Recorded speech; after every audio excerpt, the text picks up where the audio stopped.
కార్యక్రమానికి కూడి వచ్చిన పరిశుద్ధులందరికీ ప్రభువైన యేసుక్రీస్తు నామములో వందనాలు చెల్లించుకుంటూ ఉన్నాం. ఈ సమయంలో మనం దేవుని యొక్క వాక్యాన్ని ధ్యానిస్తాము. పేతురు రాసిన మొదటి పత్రిక 3వ అధ్యాయము 8వ వచనం నుంచి 12వ వచనం వరకు నేను చదువుతాను. కొత్త నిబంధనలో పేజీ నంబరు 215 పేతురు రాసినటువంటి మొదటి పత్రిక 3వ అధ్యాయము 8వ వచనం. తుదకు మీరందరూ ఏక మనస్కులై ఒకరి సుఖ దుఃఖములందు ఒకరు పాలుపడి సహోదర ప్రేమ గలవారును కరుణాచిత్తులను వినయ మనస్కులనై ఉండుడి. ఆశీర్వాదమునకు వారసులగుటకు మీరు పిలువబడితే గనుక కీడుకు ప్రతి కీడైనను దోషణకు ప్రతి దోషణైనను చేయక దీవించుడి. జీవమును ప్రేమించి మంచి దినములు చూడకూడవాడు చెడ్డదాన్ని పలకకుండా తన నాలుకను, కపటపు మాటలు చెప్పకుండా తన పెదవులను కాచుకొనవలెను. అతడు కీడు నుండి తొలగి మేలు చేయవలెను. సమాధానమును వెతికి దాన్ని వెంటాడవలెను. ప్రభువు కన్నులు నీతిమంతుల మీదను ఆయన చెవులు వారి ప్రార్థనల వైపును ఉన్నవి, కానీ ప్రభువు ముఖము కీడు చేయవారికి విరోధముగా ఉన్నది. ఆమె దేవుడి వాక్యాలు మనందరి కోసం ఆశీర్వదించి దీవించినట్లుగా కళ్ళు మూసుకొని తలొంచుకుంటే ప్రార్థన చేసుకున్నాం. స్తుతుల మధ్య ఆశీనుడు అయిన పరలోకమందున్న మన ఆయన ప్రేమ కలిగిన మా దేవ, గడిచిన ప్రభు దినం నుంచి నేటి వరకు మీ అపారమైన కృపా కనికరాల చేత మమ్మల్ని కాచి కాపాడారు నాయన. మరొక అద్భుతమైనటువంటి ఈ సన్నిధానంలో చేరి మిమ్మల్ని ప్రభువారిని పరిశుద్ధ ఆత్మతో సత్యంతో ఆరాధించుకునే భాగ్యాన్ని ఇచ్చారు నాయన. స్తోత్రాలు. ఆయా ప్రాంతాల నుంచి మీ అందు విశ్వాసం కలిగి మీ ఆత్మ చేత ప్రేరేపించబడి మీ మందిరానికి తీసుకొచ్చిన ప్రతి బిడ్డలను బట్టి స్తోత్రాలు నాయన. ఎంతవరకు పాటలతో మిమ్మల్ని మహింపరచడానికి మీరు చూపిన కృపను బట్టి స్తోత్రాలు నాయన. మీ లేఖన భాగాలు చదువుకోవడానికి చూపిన సహాయాన్ని బట్టి స్తోత్రాలు. ఈ సమయంలో మేమందరం కలిసి అనాదిగా మా కోసం సిద్ధపరిచిన అపోస్తుల బోధలో పాల్గొనవచ్చుండగా నాయన, మీ ఆత్మ యొక్క నడిపింపు కుమ్మరింపు మా అందరికీ దయచేయగలని ప్రార్థిస్తూ ఉన్నాం. నేను నేర్చుకోబోయేటువంటి అంశాలు మా జీవితాలకు మేలుకరంగా ఆశీర్వాదకరంగా ఉండేలాగున కృప చూపించండి.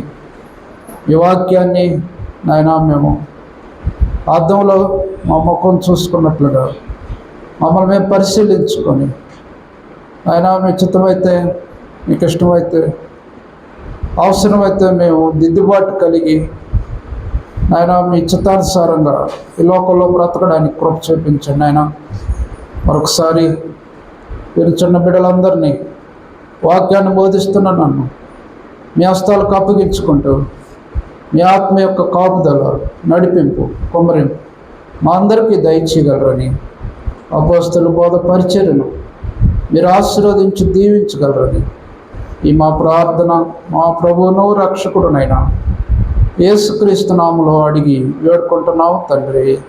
ఆమేన్.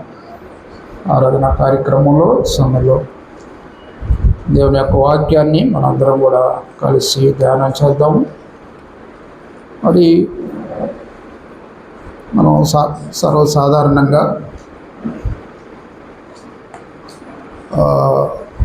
ఒక తల్లికి నూతనంగా ఒక శిశువు జన్మించినప్పుడు ఆ జన్మించిన సమయంలోనే ఆ బిడ్డను చూసి ఎవరు పోలికో చెప్తామా కదని. అప్పుడే హాస్పిటల్లో ఆ నర్సు వాళ్ళ బంధువులకో లేకపోతే రక్త సంబంధికులకి ఆ బిడ్డని అప్పగించినప్పుడు ఆ బిడ్డను చూసి ఏమంటారు, ఈ బిడ్డ వాళ్ళ తల్లిలాగా ఉంది, లేదు వాళ్ళ తండ్రి యొక్క పక్షం వాళ్ళు అయితే వాళ్ళు ఏమంటారు, వాళ్ళ నాయనలాగా ఉన్నాడు అని చెప్తారు. కొంచెం ఆ బిడ్డ ఎదిగిన తర్వాత ఇంకొన్ని లక్షణాలు వస్తాయి కదండి, మాటలు, ఆ నడక, ఆ వ్యవహారాలన్నీ చూసి అప్పుడేమంటారు, తల్లి అంటుంది మంచి పోలికలు అయితే నా బిడ్డమ్మ బంగారం. ఒకవేళ వాడు ఏదన్నా పొగురు పనులు చేస్తే ఏమంటుంది, అంత అబ్బ పోలికలు వచ్చినాయి, ఆ అబ్బ నన్ను ఉడకాడిచ్చినట్టే ఈడు కూడా నన్ను చేస్తున్నాడు. లేదు వాళ్ళ తాత పోలికలు వచ్చినాయి. రకరకాలుగా మనం పోలికలు, స్వభావాలని మనం చెప్తాం. అయితే అవన్నీ మనము టైంపాస్కి మాట్లాడుకునే మాటలు అవన్నీ కూడా. వాటిల్లో నిజం ఉండొచ్చు, అబద్ధం కూడా ఉండొచ్చు. అయితే దేవుని యొక్క గ్రంథంలో కొన్ని స్వభావాలు ఉన్నాయి. ఈరోజు మన పాఠం వచ్చి స్వభావము. దేవుని గ్రంథంలో మనకు ఉండాల్సినటువంటి స్వభావాలు తెలియజేస్తున్నాడు. తల్లి పోలిక, తండ్రి పోలిక, తాత పోలికలు, ముత్తాత పోలికలు పక్కన పెట్టి దేవుని గ్రంథంలో దేవుడు ఆశించినటువంటి స్వభావాలు ఏమున్నాయి, అవి మన జీవితంలో ఉన్నాయా లేవా, అలాగ మనం ఉండామా లేదా అని పరిశీలించుకోవడానికి ఈ వాక్యాలు మేలైనవని నేను తలుస్తా ఉన్నాను. మొట్టమొదటిగా దేవుని యొక్క గ్రంథంలో 4 రకాలైనటువంటి స్వభావాలు రాయబడి ఉన్నాయి. వాటిల్లో మొదటి స్వభావము యోహాను సువార్త 8వ అధ్యాయము 44వ వచనాన్ని చదువుదాము.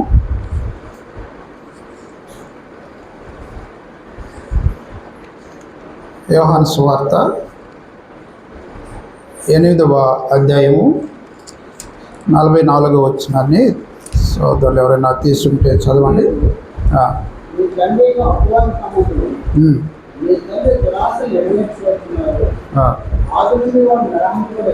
అవునా,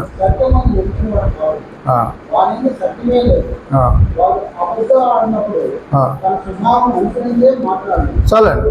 ఇక్కడ ఒక స్వభావం చెప్తున్నాడు. మొదటి స్వభావం వచ్చి అపవాది స్వభావం. అపవాది స్వభావం ఏంటంటే వాడికి దురాశ ఉంది, వాడి స్వభావం అని. ఆ దురాశని తనకుంది కాబట్టి మరి దేవుడు చేసినటువంటి మనుషుల్లో కూడా అలాంటి స్వభావాన్ని వాడు ఇన్సర్ట్ చేస్తాడు. ఆదాములకు కూడా ఈ దురాశను చూపించాడు. మీరు గాన ఈ పండు తింటే దేవదూతల్లాగా దేవుళ్ళు అయిపోతారు మీరు, ఆశను కల్పించాడు. కాబట్టి వాడు దురాశ పరుడు, అపవాది, వాడి స్వభావం అది. రెండోదిగా వాడు అబద్ధం ఆడినప్పుడు తన స్వభావం అనుసరించి అబద్ధాలు ఆడతాడు. ఒక స్వభావం వచ్చి దురాశ ఉంది. రెండోది అబద్ధం ఆడడం. మనం ఇంతకుముందు ధ్యానం చేస్తాం. దేవునికి అసాధ్యమైన కార్యక్రమం ఏంటంటే అబద్ధాలు పలకడము, అసత్యం పలకడము దేవునికి అసాధ్యం. అది సో అది ఎవరి స్వభావం అంటే అపవాది స్వభావం. అబద్ధాలకి జనకుడు వాడు. ఎవరైనా అబద్ధం మాట్లాడుతున్నాడంటే ఆ స్వభావం ఎక్కడి నుంచి తీసుకున్నట్టు మనం అపవాది నుంచి. ఎందుకంటే దాని రూపకర్త, దాన్ని ప్రారంభించిన వాడు అపవాది. సో అపవాది యొక్క స్వభావం ఏంటంటే దురాశ కలిగింది, ఆశ ఎక్కువగా ఉంటుంది. రెండవదిగా అబద్ధాలు ఆడేటువంటి స్వభావం. మరొక స్వభావం ఉంది చూడండి. ప్రకటన గ్రంథము 12వ అధ్యాయము 9-10 వచనాలు చదువుతాము. ప్రకటన గ్రంథము 12వ అధ్యాయము 9-10 వచనాలు చదవండి.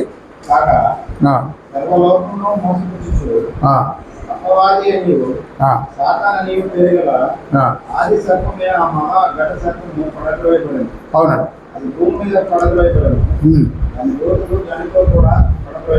అవును. మరియు ఒక గొప్ప స్వరము పరలోకమందు ఇలా చెప్పుట వింటిని. అవునా?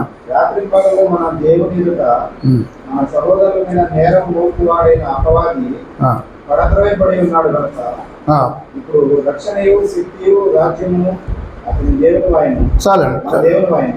అక్కడ రాయబడిన మాటలు ఏంటంటే, అపవాది ఏం చేస్తాడంటే వాడు మోసం చేస్తాడు, మనుషుల్ని మోసం చేసేటువంటి స్వభావం.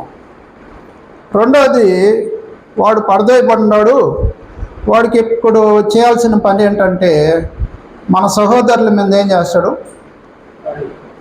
నేరాలు మోపుతాడు. నేరం మోపే పని ఉదయం లేచి మొదలుకొని. నీ పేరు పెట్టుకున్నాడు క్రైస్తవులు, నిన్ను ఆరాధించేవాళ్ళు, వాళ్ళు ఏం చేస్తున్నారో చూడు, వాళ్ళు ఎలా జీవిస్తున్నారో చూడండి. మరి ఒక సహోదరుడి ఇంటికి పోయి ఇంకో సహోదరుని గురించి చెప్పేది నేరాలన్నమాట. ఈ విధంగా ఒకరి మీద ఒకరు సాడీలు చెప్పేటువంటి, అదే కదండి అపవాది. యోబుని గురించి ఏం చెప్పింది? యోబు ఊరికేనే నీ మీద భక్తిపరుడై ఉన్నాడు అనుకోకున్నావా? ఆయన నువ్వు ఎంతగా ఆశీర్వదిస్తే నీ మీద భక్తిపరుడుగా ఉన్నాడు. సో సాడీలు చెప్పేటువంటి, నేరాలు మోపేటువంటి స్వభావం. ప్రియమైన సహోదరులారా, అపవాది యొక్క స్వభావాన్ని మనం చదువుతా ఉన్నాం. వాటిలో ఒకటి ఏం చెప్పుకున్నాం? దురాశ. రెండోది అబద్ధాలు చెప్తాడు. మూడవది మోసం చేస్తాడు. నాలుగవది నేరాలు మోపే పని, ఒకరి మీద ఒకరికి సాడీలు చెప్పేటువంటి పని. మరి ఇలాంటి అపవాది యొక్క స్వభావాలు మనలో ఉన్నాయా లేవో చూసుకోవాలి. మనలో తాత స్వభావం ఉందా, అమ్మ స్వభావం ఉందా, అవ స్వభావం, అది కాదు చూసుకోవాల్సింది. ఏం స్వభావం చూసుకోవాలా? దేవుడికి విరోధైనటువంటి అపవాది స్వభావము మనలో ఉందా లేదా? ఒకవేళ ఇలాంటి స్వభావము మనలో ఉంటే మనం దేవునికి ఇష్టంగా బ్రతకలేము, అంతే కదండి. కాబట్టి అపవాది యొక్క స్వభావాలు మనలో ఉంటే అప్పుడు మనం ఎవరితో జతగట్టినట్టు? అపవాదితో జతగట్టినట్టు, అపవాదితో స్నేహం చేసినట్టు. అపవాది ఎవరంటే దేవునికి విరోధి.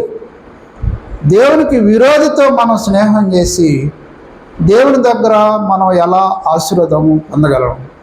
ప్రియమైన సహోదరులారా, ఒక శ్రేష్టమైన మాట నాకు ఆలోచనకు వస్తూ ఉంది. అపవాదితో మనం జతగట్టి స్నేహం చేసి, మరొక మాట ఏంటంటే లోకంలో ఈరోజు వినబడే మాట సహజీవనం చేసిన అంటున్నారండి. వివాహాన్ని దేవుడు ఘనంగా ఏర్పాటు చేస్తే ఆ వివాహాన్ని త్యజించి ఏం చేస్తున్నారు యవనస్తులు? సహజీవనం చేస్తున్నారు. ఎంత బాధాకరమైనటువంటి సంగతి ఇది. వివాహం మాకొద్దు, అయితే మేము కలిసి ఉంటాము, కలిసి పిల్లలను కంటాము, అన్ని కార్యక్రమాలు. అయితే ఘనమైన కార్యాన్ని మాత్రం దూరపరిచి దేవునికి ఉగ్రతకి లోనయ్యేది. మోసం చేస్తే, అబద్ధాలు ఆడితే, నేరాలు మోపితే, దురాశలు మనలో ఉంటే మనం ఎవరితో సహజీవనం చేసినట్టుగా?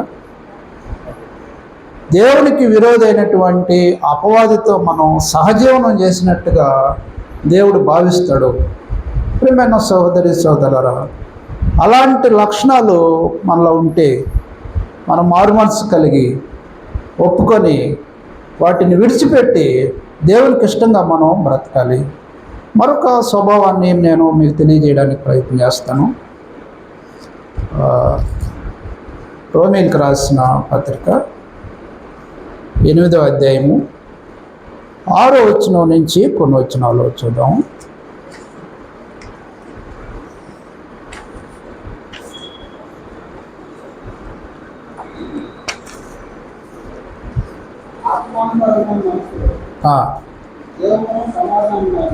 అవునండి.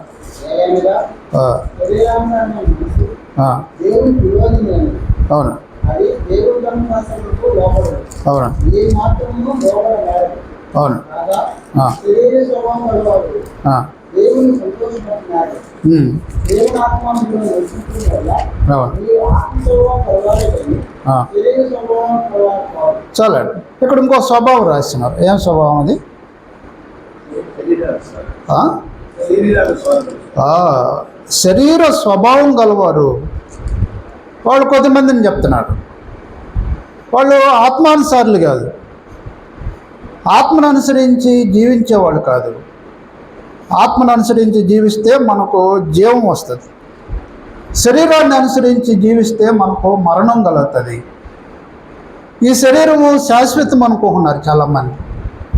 ఈ శరీరాన్ని చూసుకొని దాన్నే ప్రేమించి దాని కొరకు బ్రతికేటువంటి ఆలోచన మనం కలిగి ఉన్నాం. క్రైస్తవులు అయినప్పుడు కూడా బాప్తీసం చేసుకొని ఆరాధించేటప్పుడు కూడా ఉదయం లేస్తే మన ఆలోచన ఏమి తిందామా చెప్పండి, ఏమి త్రాగుదాము, ఏమి ధరించుదాము, శరీరాశ, నేత్రాశ, జీవపు డమ్మము, ఇలాంటి ప్రక్రియలో మనం ఈ లోకంలో కొట్టుకుమెట్టుకులాడుతున్నాము.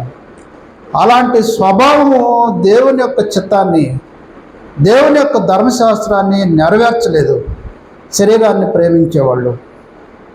నేను అంటాను, ఈ శరీరాన్ని ప్రేమిస్తే ఈ శరీరము ఎంతకాలం నీతో ఉంటుంది చెప్పండి? ఎంత ప్రేమించినా, ఎంతగా మనం న్యూట్రిషన్ ఫుడ్ తీసుకున్నా ఏమైనా కూడా కొద్ది కాలం తర్వాత ఈ శరీరము మనల్ని విడిచిపెడుతుంది. చావునికి లోనైనటువంటి శరీరం అని గ్రంథం తెలియజేస్తుంది. నేను చాలాసార్లు శరీరాన్ని గురించి ఆలోచిస్తూ మా తండ్రి గారిని జ్ఞాపకం చేసుకుంటాను. నాకు తెలిసిన అప్పటికి ఆయన ఎంత బలము, ఆయనకున్నంత అందము, ఆ ముఖంలో ఉండేటువంటి గంభీరత్వం, అలాంటి వ్యక్తిని నేను చూడలేదు. ఎంతో బలమైనటువంటి వ్యక్తి ఆయన. వాళ్ళ తల్లికి మొదటి సంతానం ఆయన. అంతటి బలమైనటువంటి వ్యక్తి కూడా ఒకరోజు ఏమైంది, ఆ శరీరము భారం అయిపోయింది ఆయన. చివరిలో నడవలేక మరి అనేకమైనటువంటి ఆరోగ్య సమస్యలు. ప్రియమైన సహోదరులారా, దేవుడి కోరిక ఏంటంటే, దేవుడు మీకు ఇచ్చినటువంటి మీ శరీరంలో ఉంచినటువంటి ఆయన స్వరూపమైనటువంటి ఆత్మను ప్రేమించాలి. మనం ఆత్మకు కావాల్సినటువంటి ఆహారాన్ని, న్యూట్రిషియస్ ఫుడ్ని మనం అందించాలి. ఆత్మ యొక్క ఎదుగుదలకు ప్రతిదినము మనం ప్రయత్నం చేయాలి. ఉదయం లేచి పొద్దుపోయే వరకు ఈ శరీరానికి కావలసిన సకల సౌకర్యాలు నువ్వు కలిగించుకొని శరీరం మీదనే మనస్సు ధ్యాస ఉంచితే, నీ స్వభావం శరీర స్వభావంగా ఉంటే అది దేవుని యొక్క నీతిని ఏమాత్రము నెరవేర్చలేదు. బట్ ప్రియమైన సహోదరులారా, ఇలాంటి స్వభావం మనలో ఉందేమో.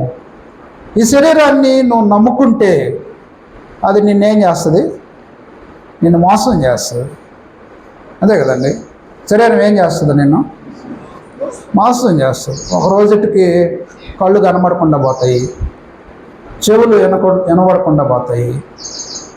ఆ బలమైన నీ కాళ్ళు అటు ఇటు తిరిగేదానికి, మందిరానికి రావడానికి సహకరించవు నీ కాళ్ళు.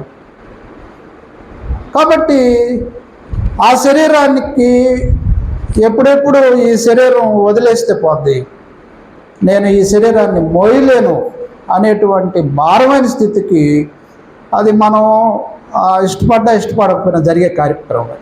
అంతే కదండి. ఒక చేదు నిజం అంటారు. ఏది చేదు నిజం? అది మనం వృద్ధులం అయిపోయేది.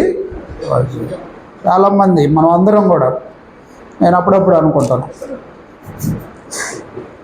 ఈ ఎంట్రుకల్ని మనం నల్లగా ఉంచుకోలేకపోతున్నామే. రోజుకి ఏమైపోతున్నాయి. రంగు కానీ కనిపెట్టకపోయింటే మనం ఏమైపోయి ఉండదు. ఇక్కడ కూర్చోండి వాళ్ళందరం తెల్లంగా కనబడుతున్నారు. కుమారాన్ని మాత్రం అట్టే ఉంచుకోవడాడు తెలంగాణ. మిగిలిన వాళ్ళు మాత్రం సీమానయ్య, మిగిలిన వాళ్ళందరూ మాత్రం రంగులు వేసేసి మా ఎంట్రుకలు నలబడలేదు అని మనం మోసం చేస్తున్నాం. అంతే కదండి. శరీరం నిన్ను మోసం చేస్తే నువ్వేం చేస్తున్నావు? జనాల్ని మోసం చేస్తున్నావు. కాబట్టి ఈ శరీరాన్ని నమ్ముకోబాకండి అంటున్నారు దేవుని గ్రంథం. శరీర స్వభావాన్ని విడిచిపెట్టండి. అయితే ఏం స్వభావం కలిగి ఉండాలంటే ఆత్మానుసారమైనటువంటి జీవితాన్ని మనం కలిగి ఉండాలి.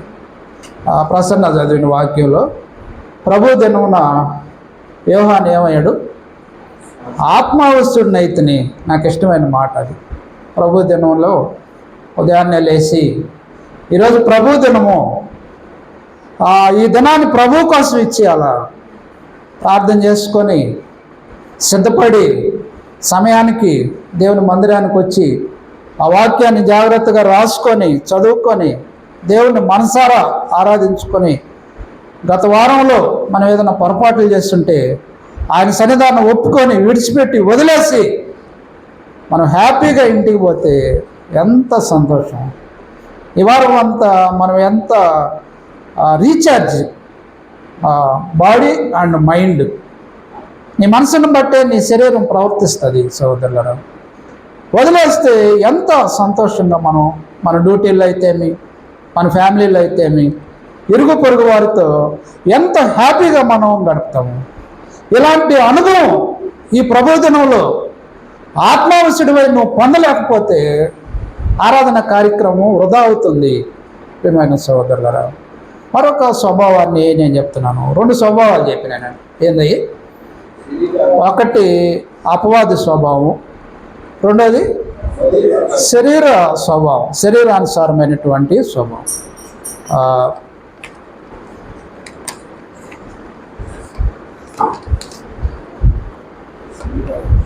2వ పేతురు 1వ అధ్యాయము 4వ వచనాన్ని నేను చదువుదాము. పేతురు రాసిన 2వ పత్రిక.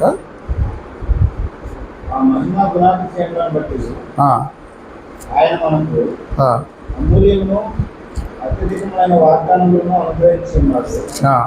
దురాశను అనుగ్రహించడం వలన లోకమున్న భ్రష్టత్వమును ఈ వాగ్దానముల మూలముగా మీరు తప్పించుకుని దేవ స్వభావం నందు పాలువారన్నట్టు వాటిని అనుగ్రహించారు. చాలా 4వ వచనంలో 2వ పేతురు రాసిన పత్రిక 1వ అధ్యాయము 4వ వచనంలో లాస్ట్లో దేవ స్వభావం నందు పాలివారగినట్లు వాటిని అనుగ్రహించును. ఇదేం స్వభావం అండి? దేవుని యొక్క స్వభావం ఉంది. ఆయనకంటూ ఒక వ్యక్తిత్వం ఉంది. ఆయనకి యాటిట్యూడ్ ఉంది. ఒకసారి చదివాం, ఆయన స్వభావానికి విరుద్ధంగా ఆయన ఏమీ చేయలేడు. మరి దేవుని యొక్క స్వభావం ఉంది. అది ఎలాంటి స్వభావం అంటే తిమోతికి రాసిన 2వ పత్రిక 2వ అధ్యాయము 13వ వచనంలో పౌలు గారు రాసిన మాట చూడండి. 2వ అధ్యాయము 13వ వచనం.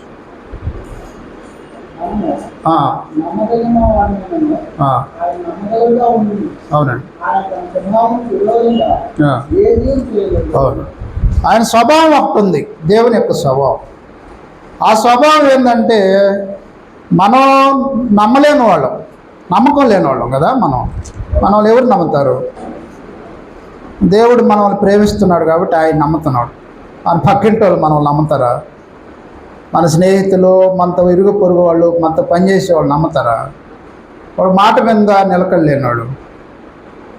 చెప్పే మాట ఒకటి, చేసే పని ఒకటి. అయితే దేవుని యొక్క స్వభావం అది కాదు. ఆయన ఎవరు? నమ్మదగిన వాడు. ఇంకా మనుషులు ఎలాంటి వాళ్ళంటే యాకోబు పత్రికలో ఒక మాట రాయిస్తుంది. 1వ అధ్యాయము 17వ వచనం. యాకోబు రాసిన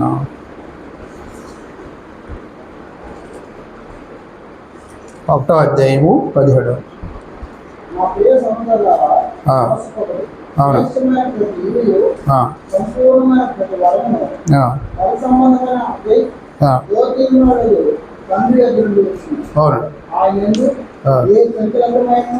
అవును. ఆయన ఎందు ఏ చంచలత్వం లేదు. చంచలత్వం అంటే ఎప్పటికప్పుడు మారిపోయే స్వభావం. మనం మారిపోతాం, ఎప్పటికప్పుడు మారిపోతాం. ఒకసారి మనం అంటుల్లా, నాకు కానీ కోపం కానీ రప్పించబాక. నాకు కానీ కోపం వస్తే నేను మనిషిని కాదు. ఇప్పుడు దాకా మనిషిగా ఉండేవి కదరా. ఇప్పుడు ఏమైందంటే నాకని కోపం వస్తే నేను మనిషినే కాదు అని. అప్పుడు మనిషి కాకపోతే ఏమైపోతాడు? మృగం అయిపోతాడు, రాక్షసుడు అయిపోతాడు. మరి ఇంత బాగా ఇంత స్మార్ట్గా ఉండే మనిషిలో ఇలాంటి స్వభావం ఒకటి ఉంది ఆ లోపల. ఒకప్పుడు అట్ట, ఒకప్పుడు ఇట్ట కదండి. ఒక ఫోన్ వస్తే ఒక రకంగా మాట్లాడేది, ఇంకొక ఫోన్ వస్తే మారిపోదు, వైఖరి బాడీ లాంగ్వేజ్ మారిపోదు. ఇప్పుడు దాకా ఇట్ట మాట్లాడిన వ్యక్తి ఇట్ట మారుతున్నాడు. మనలో మన స్వభావం అది, చంచల స్వభావం. ఒకప్పుడు పాములాగా, ఒకప్పుడు మృగంలాగా, ఒకప్పుడు ఫ్రెండ్లీగా, చాలా మనకి ఏదైనా అవసరం అయితే మనం ఏం చేస్తాం, చాలా ఫ్రెండ్లీగా మారేది. అయితే దేవుడు అలాంటి స్వభావం కాదు.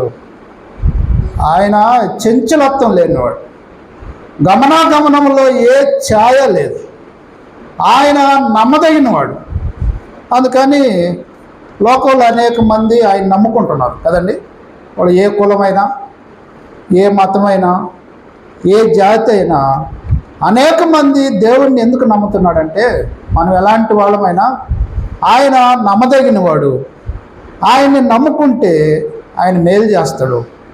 నిన్న నేడు నిరంతరము, చెప్పండి ఆ మాట, మారనివాడు, ఏకరీతిగా ఉండేవాడు ఆయన. మనకు ముందు పితరుల యుగంలో అలా ఉన్నాడు, ఆ మోషే యుగంలో అలాగే ఉన్నాడు, ఇప్పుడు కూడా అలాగే ఉన్నాడు. ఆయన మార్పు లేనటువంటి వ్యక్తి. కాబట్టి బబులోను సామ్రాజ్యంలో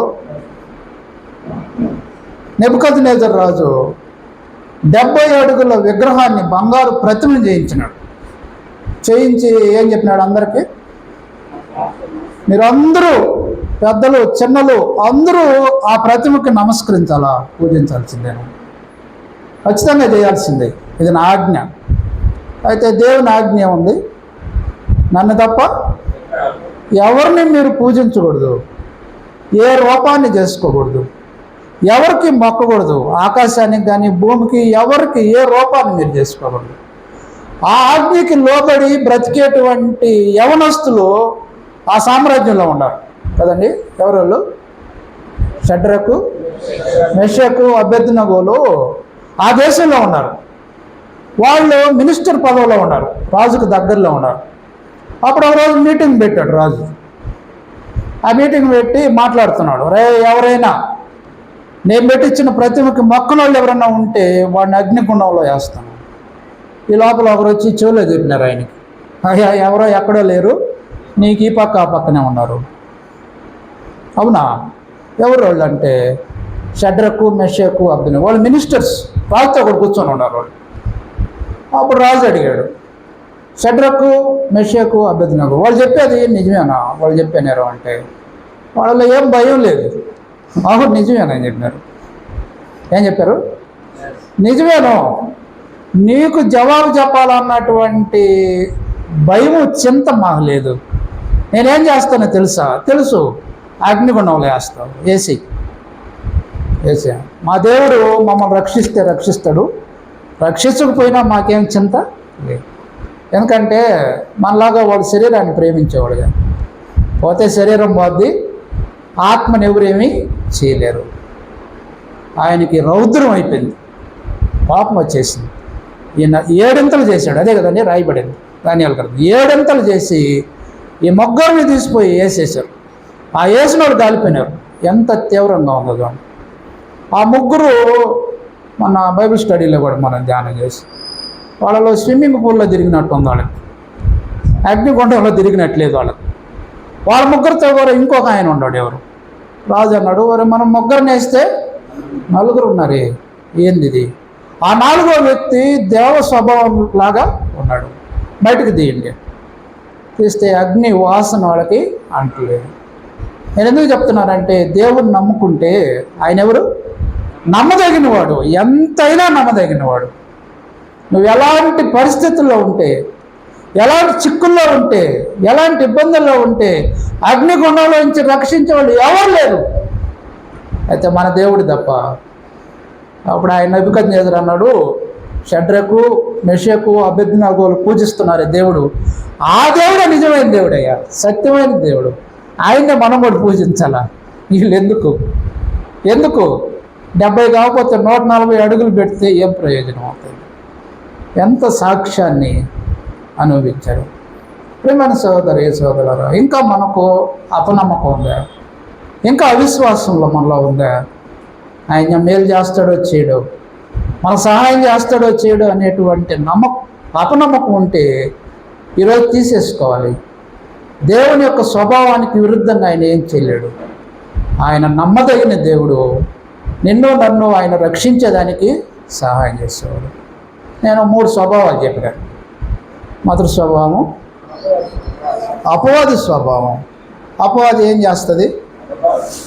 మోసం చేస్తుంది, దురాశకు లోనవుతుంది, అబద్ధాలు చెప్తుంది, నేరాలు మోపుతుంది. రెండోది శరీర స్వభావం, శరీరాన్ని ప్రేమించేటువంటి స్వభావం, దేవునికి విరుద్ధమైన స్వభావం.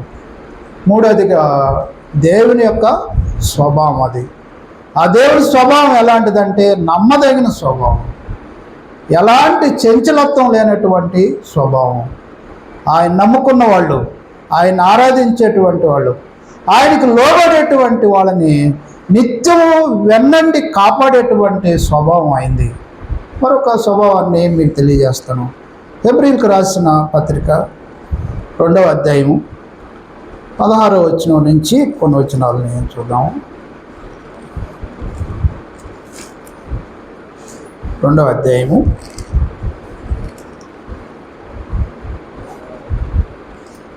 16వ వచనం చదవండి. దేవదూతల స్వభావమును ధరించుకొనగా అబ్రాహాము సంతాన స్వభావమును ధరిస్తూనే ఉన్నాడు. అవును. కావున ప్రజల పాపములకు పరిహారం కలుగజేయుటకై దేవుని సంబంధమైన కార్యములలో కనికరమును నమ్మకమును గల ప్రధాన యాజకుని నిమిత్తము అనే విషయంలో ఆయన తన సహోదరుల వంటి వాడు కావాల్సి. చాలు. ఇక్కడ ఒక ఆయన గురించి చెప్తున్నాడు. ఆయన దేవదూతల స్వభావాన్ని ధరించుకోలేదు. ఇంకెవరి స్వభావాన్ని ధరించుకున్నాడంటే అబ్రహాము సంతానం యొక్క స్వభావాన్ని ధరించుకున్నాడు. 4వ మాట, అబ్రహాము సంతాన స్వభావం అనేది ఒకటి ఉంది బైబిల్లో. ఇది దేవదూతల యొక్క స్వభావానికి విరుద్ధమైంది, నెగటివ్. ఇది దేవదూతలకి మంచి స్వభావం ఉంటుందా, చెడ్డ స్వభావం ఉంటుంది? అయితే ఇక్కడ ఏమంటున్నాడంటే అలాంటి స్వభావం కాదు, అంతకైనా మేలైన స్వభావం. దేవదూతల స్వభావం ఏంటంటే రాయబడిన మాట చూద్దాము. పేతురు రాసిన మొదటి పత్రిక 1వ అధ్యాయము 12వ వచనం. పేతురు రాసిన మొదటి పత్రిక 1వ అధ్యాయము 12వ వచనం చదవండి.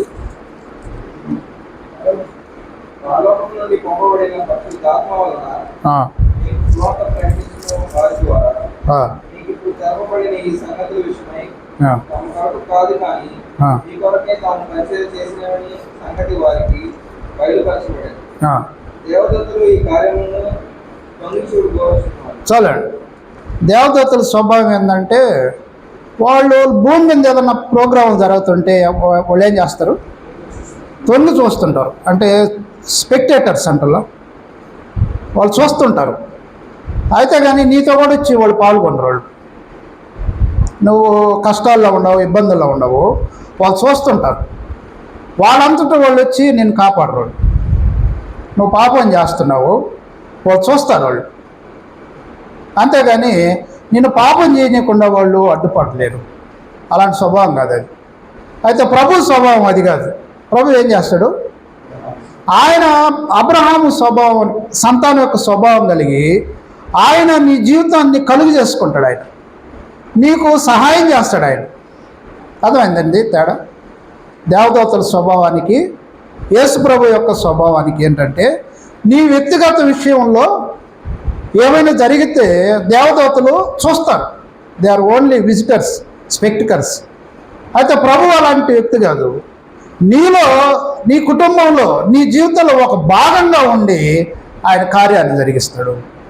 ఎందుకంటే ఆయనలో చలనం ఉంది కదండి. ఆయన ఎలాంటి చలనం అంటే నువ్వు బాధపడుతుంటే ఆయన ఏం చేస్తాడు? అది నువ్వు కన్నీళ్ళు గారుస్తుంటే ప్రభు ఏం చేస్తాడు? ఆయన కూడా చెల్లించిపోతాడు. ఆయన మనసు కూడా ద్రవించిపోదు. లాజరు చనిపోయినప్పుడు ప్రభు ఏడ్చాడు కదండి. ఎందుకని? ఆయన కూడా ఆ కుటుంబంలో ఒక వ్యక్తిగా బ్రతికాడు. ఆయన తరచూ ఆ గ్రామానికి వెళ్ళేవాడు. ఆయన వాళ్ళ ఇంట్లో ఆయన విడిది చేసేవాడు. మార్త, మరియా, లాజరు వాళ్ళ గృహంలో ఆయన ఉండేవాడు. అలాంటి స్నేహితుడు చనిపోతే అక్కచెల్లెళ్ళు రోధిస్తుంటే ఈయన కూడా ఏడుపు వచ్చింది. దేవదూతలకి అలాంటి స్వభావం లేదు. వాళ్ళేమి ఏడవరు, వాళ్ళేమి సంతోషపడబారు. నువ్వు ఏమైనా అయిపోయి అయితే చూస్తుంటారు, వాళ్ళు స్పెక్టేటర్స్గా ఉంటారు. అయితే అబ్రహాం సంతానం యొక్క స్వభావాన్ని ప్రభువు ధరించున్నాడు. ఆయన ఏం చేస్తాడంటే కీడును సహించే స్వభావం ఉంది ఆయనకి, ప్రభు కదండి.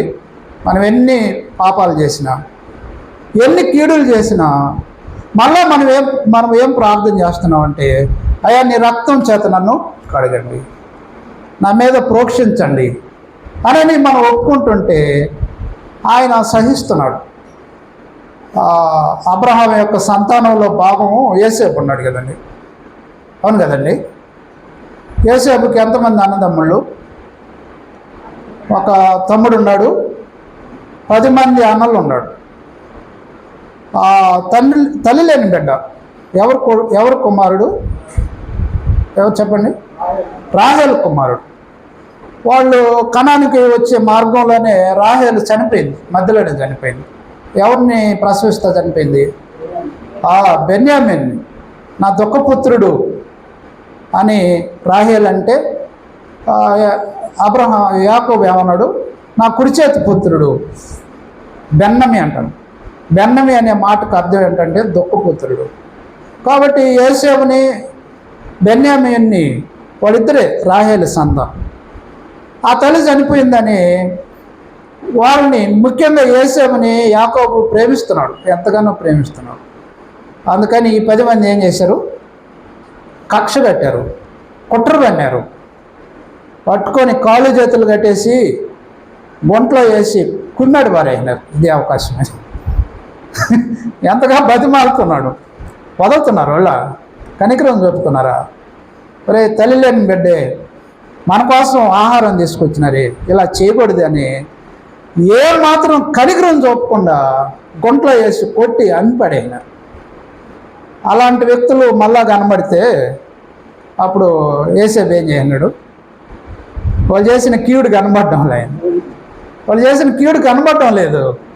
కీడుని సహించే స్వభావము అబ్రహాము సంతానం యొక్క స్వభావం, అదే ప్రభు యొక్క స్వభావము. అలాంటి స్వభావాన్ని మనం కూడా కలిగి ఉండాలని దేవుడు కోరుకుంటున్నాడు. అదవుతుందండి. నేను దేవదూతల్లాగా నువ్వు చూసి చూడనట్టు పోయేటువంటి పరిస్థితి కాదు. రెండోది, క్షమించే స్వభావం అబ్రహాం సంతానం స్వభావం, అంతే కదండి. యేసు ప్రభు ఏం చేస్తాడు? నువ్వేం చేసినా ఆయన క్షమించేదానికి రెడీగా ఉన్నాడు, క్షమిస్తాడు. ఆయన లోకం అంతా నిన్ను దోషి అంటే ఆయన ఏమంటాడు? వానిలే క్షమాపణ కోరుకున్నాడు. వ్యభిచారం చేత పట్టబడిన స్త్రీ ఆ సమాజం అంతా తీసుకొచ్చి రాళ్ళతో కొట్టి చంపేదానికి ప్రయత్నం చేస్తుంటే ప్రభు తలంచుకొని రాసుకుంటా ఉన్నాడు. వాళ్ళు అనుకున్నాడు, ఏమనుకున్నారు? మన చరిత్ర రాస్తున్నాడు ఆయన. నిజమే, వాళ్ళు అనుకున్న తప్పు కాదు. మనం ఒకరిని దోషి అంటే, ఒకరిని పాపి అంటే మన చరిత్ర ఎవరి చేతిలో ఉంది? ప్రభు చేతిలో ఉంది. ఆయన రాసుకుంటున్నాడు, నేల మీద రాసుకుంటున్నాడు. నువ్వు ఇట్ట అంటున్నావే, నీ బతికేంది, నీ పరిస్థితి ఏంటి? నీలో పాపం లేనివాడు రాయేయండి. ఎవరే లేదు. మా ఎట్టపోయినారు వాళ్ళు అంటే, లేదు ప్రభు అందరూ వెళ్ళిపోయినారు, నేను కూడా నిన్నేమన్నా క్షమించే స్వభావం. యోసేపు అన్నదమ్ములను ఏం చేశాడు? క్షమించేశాడు. కీడు చేసిన వాళ్ళు ఎదురు పడితే ఏం చేయాలి? వాళ్ళందరూ అనుకున్నారు ఈరోజు ఏం అయిపోతాడంటే ఒక్కసారి మనల్ని చంపిపోతాడు. ఎందుకంటే మనం కీడు చేసాము, మనం గోట్లు వేసి కొట్టాము, అమ్మేసాము. ఇలాంటి మనల్ని సులభంగా వదులుతాడా? చంపేస్తాడు ఈరోజు చేసాడు. లేదు, కీడు చేసిన వ్యక్తులు ఎదురు పడితే వారిని హత్తుకొని వారి కోసం ఏడ్చి వారికి భోజనాన్ని ఏర్పాటు చేసి, ప్రియమైన సహోదరుడు, నీకెవరైనా కీడు చేసిన వ్యక్తిని ఎదురుగా కనబడితే నీకు ఇలాంటి స్వభావం ఉంటే అప్పుడు ప్రభు స్వభావం ఉన్నట్టు మనం కదండి. వాడు చూస్తాడు, వాడిని కొర చూస్తా, ఒళ్ళు పొట్ట కొరకుతా, ఇంకొకసారి నాకు ఎదురుపడి నీ పని చేస్తాను. కాదు, అది అబ్రహాం సంతానం యొక్క స్వభావము కాదు. ఇంకొకటి చూడండి, కీడు చేసిన వారికి మేలు చేసే స్వభావం. మన వాక్యంలో చదివాం చూడండి, పేతురు రాసిన మొదటి పత్రిక 3వ అధ్యాయము 9వ వచనం చూడండి.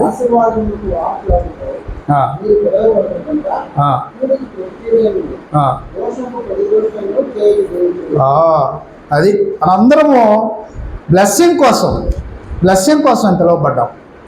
ఇలాంటి ఆశీర్వాదానికి కోసం పిలువబడినటువంటి మీరు ఎలాంటి స్వభావం కలిగి ఉండాలంటే, కీడుకి ప్రతి కీడు ఎవరికి చేయకూడదు. ప్రభువుని కొడతా ఉంటే, మొలకిరీటం పెడితే, సిలువ వేస్తూ ఉంటే ప్రభు ఏం చేశాడు? తండ్రి, మీరేం చేస్తున్నారో వాళ్ళకి తెలియదయ్యా, నేను క్షమించు. అలాంటి రక్తంలో కడవబడ్డ మనం, అలాంటి శరీర రక్తాల్లో పాలు పొందేటువంటి మనం, ఆ లక్షణాలు, ఆ స్వభావాలు మనలో కలిగి ఉండాలి. దోషణకి ప్రతి దోషం చేయకూడదు, కీడుకి ప్రతి కీడు చేయకూడదు, దూషించకూడదు. మనం ఏం చేయాలా? దీవించాలి. అది మనం చేయాల్సినటువంటి పని.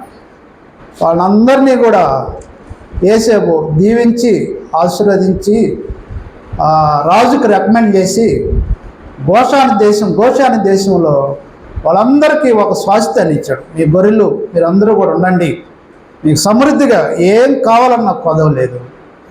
కీడు చేసిన వారికి మేలు చేసే స్వభావం, క్షమించే స్వభావం, కీడుని సహించే స్వభావం.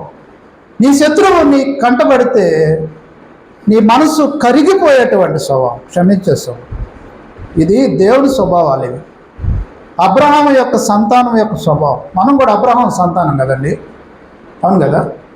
నిజమైన అబ్రహాంకి వారసులం మనం. ఇలాంటి అబ్రహాంకి విశ్వాసులం అని చెప్పుకునేటువంటి మనము ఇలాంటి స్వభావాలు మనం కలిగి ఉండాలి. మరొక చూడండి, హెబ్రీలకు రాసిన పత్రిక 11వ అధ్యాయము 26వ వచనం నేను ముగిస్తున్నాను. హెబ్రీలకు రాసిన పత్రిక 11వ అధ్యాయము 26వ వచనం చదవండి. మనం సత్యముకు వచ్చి అనుభవ జ్ఞానం పొందిన తర్వాత కదండి, హెబ్రీలకు రాసిన పత్రిక. అవునా?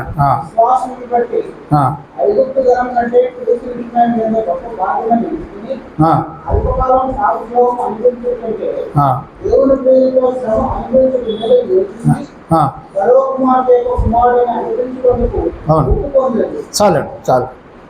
ఇక్కడ మోషే త్రాసు పెట్టి తోస్తున్నాడు కదండి, అర్థమవుతుందండి నేను చెప్పేది. మోషే కాడ త్రాసు పెట్టుకొని చూస్తున్నాడు. ఏమని? ఒక దాంట్లో ఏం పెట్టినాడు? ఐగుప్తు ధనం అంతా పెట్టినాడు. ఫరో యొక్క